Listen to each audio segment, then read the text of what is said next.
Welcome to the Seller Roundtable e-commerce coaching and business strategies with Andy Arnott and Amy Wees. Hey everyone, what's up? Welcome to the Seller Roundtable. Andy's out today, but that's okay. I got him covered. And I'm here with my friend, Susana Bermudez, and we're going to be talking about something that everybody has wondered about: sourcing outside of China. Getting your products from somewhere else besides China. So today we're specifically going to be talking about sourcing from Latin America and what that looks like and how it's different and how you even get started with that. And we are on episode number 121 of the Seller Roundtable. And I'm just so excited to have Susana here because she's just a wealth of knowledge. So welcome, Susana. Thank you, Amy. And I'm glad to be here. And if I can answer your questions or the doubts that you could probably have about how I change my sourcing from the rest of the world, because I have clients from many countries that are trying to change their sourcing, mostly from Asia, but to do it in Latin America. Amazing. And tell us a little bit. We always start off our show with just learning about our guests. So tell us a little bit about you, as much or as little as you want, a little bit about your background, where you grew up, all that fun stuff. We'd love to hear it. Yeah, well, I'm from Costa Rica. I born in Costa Rica. Then I moved to Mexico City. And I start my journey in let's say on this on 2018 probably, because I was helping manufacturers in Mexico with their procurement side, trying to find other sources in the US. And then they were asking me, can we sell our products in the US? And so I started digging on how to sell products in the US. And my first thought was retail, right? Because we're used to retail in Latin America. That's the way we do business. E-commerce, it's so new for us, even now. So I start trying to help them on that, and I start to learn about e-commerce. I thought Amazon was a big store and they were in charge of everything, and they were selling everything from themselves. I didn't know it was people, selling stuff there. So when I understand more of the business, I make a little ad saying Mexico is the next China, right? And people start what are you saying here? And they start asking for things, I don't know, supplements, things made from leather, from wood. And I was they want this, and they also want the package with the different brand. And I start realizing this was something here, it was different from everything that I knew in the past. So helping them, that's how it started. Everything started there. And it was not just with the manufacturers, but also now with the e-commerce sellers. And that's how I started in all this crazy world. Yeah, it's so crazy because I love Mexico. You and I have talked about this. We met at Prosper and, we kind of bonded over this. And I love Mexico. My family and I go all the time. And I always have conversations and just try to learn more. There's a big Amazon seller community in Mexico. And I started trying to learn more about manufacturing in Mexico in particular, because I was always going there, right? And I was wondering, are there trade shows here? Is there different, what types of goods are manufactured here? And I knew from my MBA program that there were a lot of major brands like Toyota, many clothing companies, lots of different major brands that had already moved their manufacturing to Latin America. And that's really how it starts. You know, it really starts with these big brands that have the resources to open up their own facilities in these countries. And, you know, it kind of makes the rest of us think, ooh, what about the possibilities of me eventually manufacturing there? It's really, really cool. So it was so neat to meet you because you were working on sourcing from Latin America on a smaller scale. And normally when you hear about a new country, like that you could potentially source from, such as Vietnam or Taiwan or something like that, you normally only hear about big brands doing that. And the rest of us kind of feel like, oh, wow, how do I crack that code? And I think the big thing about sourcing from Latin America is that let's talk about kind of the atmosphere there, right? So the pandemic actually brought a lot of these manufacturers to the realization that they needed to provide for others outside of their own countries. Can you talk a little bit about what manufacturers in Latin America are like, and what they've primarily been doing and what they're now realizing due to the pandemic? Yeah, actually, that was one of the things. I have a big group of manufacturers that I know, the owners particularly, and they were like, at the beginning, before the pandemic, I start telling them, oh, if you want to sell in the US, e-commerce is the way to do it. And they were like, no, we don't want to do that. We don't see a need on that. And then the pandemic hits, and they had, most of them were like very worried because their facilities were closed, or they could just work with a little group of people. So they could not fulfill not even the demand of their own country, because sometimes it was hard to get the materials, or the other companies were closed, or the stores that they used to sell were closed. So it was like this mess all over, because they didn't know what to do, right? And then they start contacting me and say, you know what? We need to get out of Mexico. We need to sell outside of Mexico. So when we open our doors, we have clients, because most of our clients, little shops or medium companies, they were gone. They're totally closed. gone.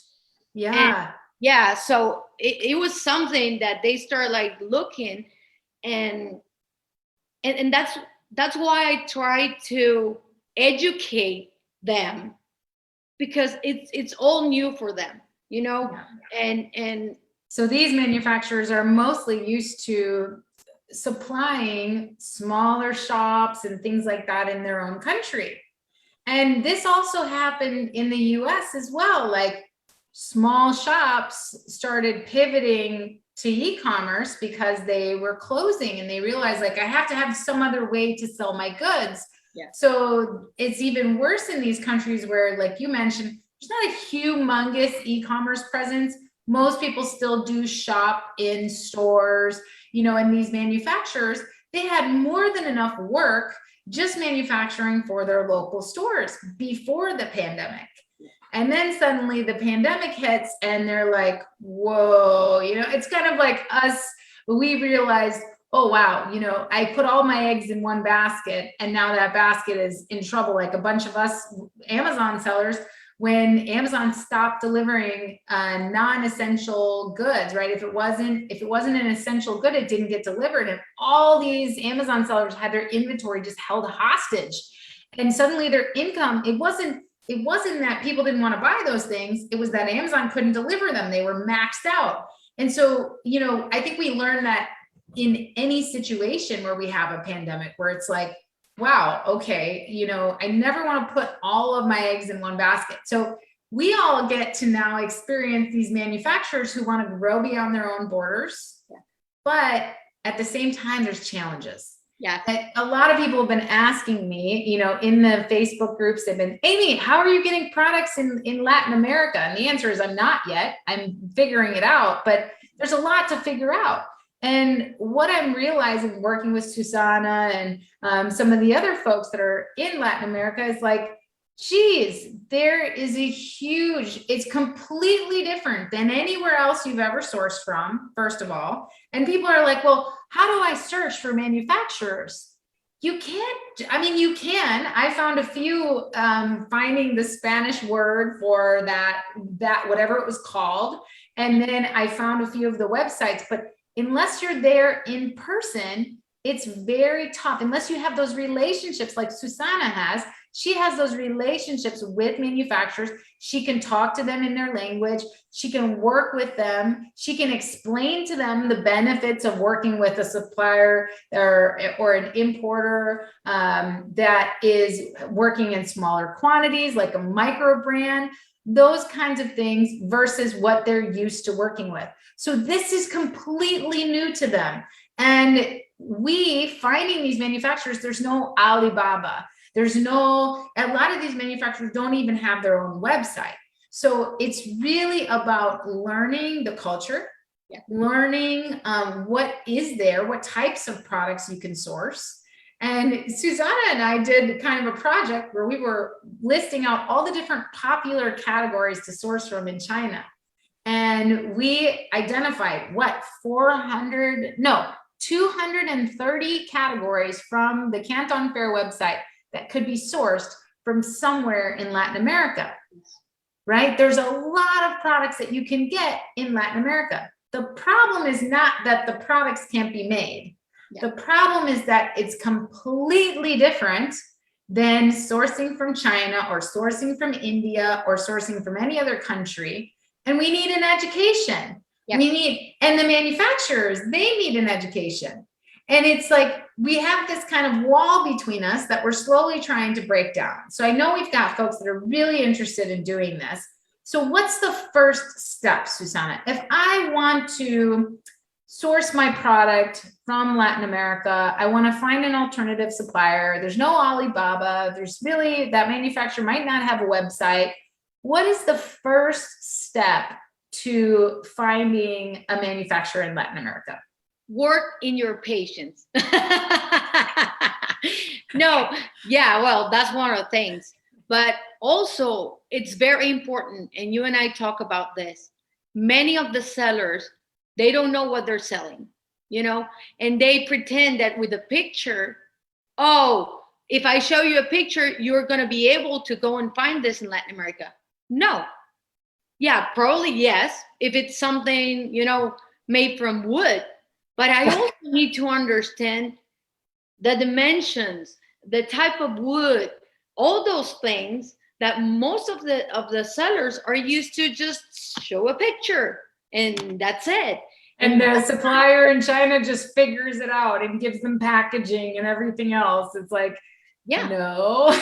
And it was so funny because you were telling me, the clients that come from me that are in our program, they're not allowed in the Amazing at Home program. They're not allowed to talk to a manufacturer until they know their manufacturing process and they have a spec sheet fully filled out. Yeah. That's when they're able to search for manufacturers and start reaching out to them. So you were getting a lot of clients from other people and they would just be like, can you make this? They'd send you a picture. Can you just find me a supplier of this? And you're like, what is this? And then, one of our girls, Carla, I had her reach out to you and you were like, oh, it was so nice working with Carla because she knew her materials, she knew her dimensions, she had everything. And I could find her that process because a lot of times the manufacturer's not just going to make this, right? It's okay, what's inside the bottle? Yes. What type of process is used to make this oil, right? Yes. This product's from Pakistan, believe it or not. But there's so many things. So what we're telling them is step one from sourcing from Latin America is know your product, know your manufacturing process, and make sure you have a spec sheet. This is not Alibaba. This is not, can you make this? Please. What is it? Is it ceramic? Is it, glass? What is it? How big is it? How wide is it? What kind of printing is here? We need to know those things, right? Yeah. And then what do you do when you get that information? How are you able to kind of find a manufacturer? What's the next step?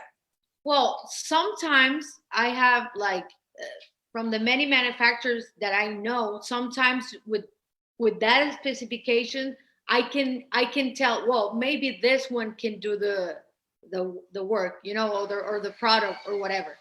And from there, if I make sure that they can manufacture that, because sometimes people is like, oh, can you give me 3 or 4 options? And I'm like, okay, I'm gonna work first in one, and then we will realize how that looks like. Because if we don't know, we don't have enough information. For example, target price. That's something that they say, oh, my target price is this one, and they are just thinking in their target price in China, and it's not the same. Again, we're not China. It's different. Labor is different in Latin America. The whole negotiation process is different because, and my folks, they know to work in target prices because that's just a general term that's used. But the thing that I learned, so I found a manufacturer in Mexico City, and I have a friend that lives in Mexico City who's in the industry and who speaks Spanish and who can go over there and actually meet with the manufacturer that I was reaching out to, right? And so first of all, I found the website for that manufacturer and I sent them a message in Spanish and I didn't get a response at all. Yeah. So they were very responsive. The chat, they have like a little chat bot built in on their website that was very responsive. It was probably some kind of answering service. And then I went and I sent them an email in Spanish explaining like, hey, this is what I'm looking for, and did not get an answer. When he went and called them and talked to them and explained everything, he did get an answer. And he said, they for sure can make your products. But the price I pay in China, now let me just explain this, you guys. The price I pay in China, first of all, you guys have to know something about me. I don't pay the same price as you pay in China because I know how to talk to manufacturers. But this particular product, I source it for $2 and I sell it for $20. Okay. And I have another product that's made of the same material that's, very similar. And I source that for about $6 landed with shipping from China. And I sell it for $40. Okay. Now we went to this manufacturer in Mexico City, and their quote was $25. And I was like, $25, I can make it myself. I mean, I can make it myself for less than that, it was just really crazy. And what my friend explained to me is he said, okay, but that's not how it works here. How it works here is you haven't even begun negotiation. You haven't even really talked about prices. They want to get to know you. They want to know they can trust you. In Latin America, it's about trust. Who are you dealing with, right? It's kind of like if you reach out to a supplier on Alibaba and you don't know what you're talking about, they don't trust you, they give you this super high price and you're just like, oh, that's crazy, right? But if you take the time to set up a meeting with them and talk to them and, gain their trust, and you're there to be partners in business together, then your prices look a lot different. So that's what I was explaining. You guys, I don't pay what you guys pay for products because I build relationships, right? So that's what we were experiencing in Latin America. Is in Mexico, is this supplier basically said, yeah, $25. But then I told, my friend, I said, that's crazy, that's what? And he said, well, we haven't even started. We haven't gained any trust yet. We haven't, talked to really sat down with them or anything yet. So what is your experience been, Susana, and how should we learn about what it means to deal with a manufacturer, to talk with the manufacturer, to build a relationship? If we get that high price in the beginning, like I just did, should we be afraid? Should we be like, oh, there's no way I can work with that guy? How should we look at it? No, I think, and and that's a cultural thing, you know, like at the beginning, yes, you're gonna give that price, and I get that too, you know, like me trying to help like Amazon sellers or e-commerce sellers, and mostly the manufacturers could say, well, this is the price, right? And I talk to them and I explain them why it's important to lower the price, because this could be a long-term relationship. So sometimes I do that for my customers, because they I have like a couple clients that says, no, I'm going to manage the communication. You just tell me what manufacturer can do this for me. And I say, okay, here it is. This is the contact. And then they came back to me saying they are not responding. They are not giving me prices. I want samples. And that's why I say, well, that's why we do that, because we speak the same language. Sometimes on many of the connections, I can talk with the owner of the manufacturer and say, hey, I need help with this. Actually, with many of them, I've been setting up like regular meetings, because they need to learn too. And they need to experience that part, because other thing that is happening is that there's some products that, again, you guys are too used to have like a bundle of 5 products. It's one product, but it's with 5 different items, right? And then they're like, what I'm going to do with this? I can do this too, but I can't do this all other 3 products. So they don't understand that it's a matter of patience. You know, like if I have to look for this or this or this and put it together, it's going to take time. And you and I talk about like the importance of, you know, grow with your manufacturer. If you see that their quality is good, let's say you order, they say, okay, it's $25, right? You order a sample from them or whatever. You have to check that sample and go with them and say, okay, let's set up a meeting, because I think we can do this way, that way, you know, grow with them, talk to them, and then they will go, oh, you're teaching me too, so I want to do this, because also you're going to help me with my process. You know what I'm saying? And so exactly, because that's how China was 20 years ago. You know, people went to China and started working with these manufacturers and grew with them and said, okay, let's learn this together, right? And they were able to gain, you know, certifications, and they were able to gain retail badges and things like that. And now that's like a badge of honor for them. You know, they show it on their banners and stuff when you go and you visit. So whenever we're working with countries where the manufacturers are not, of course, Toyota, their manufacturer in Mexico is going to be very built out, right? Yeah. They're going to be grown because Toyota grew with them. Yeah. They went and they put their resources into it. Yeah. And so some of you private label sellers who might be here listening today to this podcast and going, okay, but I'm not Toyota. But you do have skills, and you do have resources, and you do have something to bring to the table for a smaller manufacturer who might have never exported for their outside of their normal boundaries, right? They might have never done that. And you may be able to bring something to them that allows them to grow as well. And the relationship that you can build together and the things that you can make together, your supplier should be your partner. They're basically like half of your business. Yes. If you don't have products, you have nothing, right? If you're in product business, you don't have anything. And if your products aren't quality, you have nothing, right? So you really have to make sure that your supplier is your partner. And we've gotten spoiled in China because we can just be like, oh yeah, here, make this, right?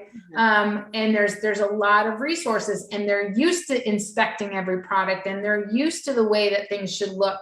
But it isn't like that. It doesn't mean that manufacturers in Latin America don't make quality goods. Quite the opposite. I mean, if you go to Latin America and you go shopping at a store, and you see, I mean, you're going to see that there's quality stuff. There's really great stuff. Some stuff you might want to bring to the US and sell. But it just takes that communication. Yeah. It takes an understanding. It takes working together. So to recap, first step is know your product, know your process, have your spec docs figured out.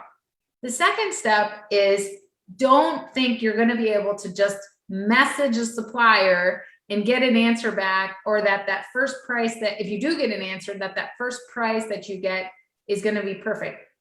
Go the extra mile and build a relationship. Work together, talk to them, figure it out, right? And then the next thing is utilize resources on the ground. So you have people like Susana who can help you. She's only one person right now and she's got a lot of work going on, but you have people like her who can help you to get those conversations started and to start working together and to start doing that. And then the next lesson is that it's going to take time. It's not going to be like you sent a picture today and tomorrow you're going to have a manufacturer. So if you're wanting to move your production outside of China and you want to move it into Latin America, you need to start today, because it could take you 6 months to a year to find the right manufacturer and to get the quality right and to get working together where you need to go to. Yeah. Right? Thanks for tuning in to part 1 of this episode. Join us every Tuesday at 1 p.m. Pacific Standard Time for live Q&A and bonus content after the recording at sellerroundtable.com. Sponsored by the ultimate software tool for Amazon sales and growth, sellerseo.com and amazingathome.com.